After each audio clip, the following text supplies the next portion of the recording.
1200 টাকা কেজিতে ইলিশ মাছ ভারতে যায় পৌঁছায়, যে ইলিশ বাংলাদেশে 1600 থেকে 1700 টাকায় কিনতে হয়। এই ইলিশ আজকে ভারতে যায় পৌঁছাইছে। বিস্তারিত আমরা জানবো।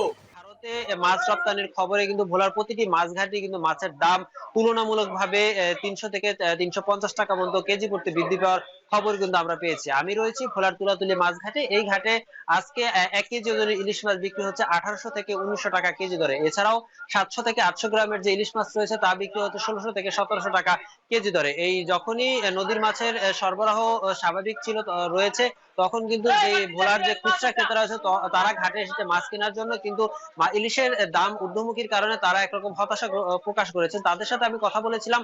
তারা জানিয়েছেন যে আগামী 13ই অক্টোবর থেকে কিন্তু 22 দিনের মা ইলিশ সংরক্ষণের নিষেধাজ্ঞা রয়েছে ভোলার মেঘনা তেঁতুলিয়াশার সাগর মোহনায়। এই নিষেধাজ্ঞার আগ মুহূর্তে তারা মাছ কিনে নিয়ে বাড়িতে নিয়ে যাওয়ার জন্য কিন্তু এসেছিলেন, কিন্তু মাছের দাম ঊর্ধ্বমুখী থাকার কারণে তারা অনেকাংশই অস্বস্তি প্রকাশ করেছেন। তো এই ছিল আমার কাছে ভোলার তুলাতুলি মাছ বাজার থেকে ইলিশের দরদামের সর্বোচ্চ তথ্য।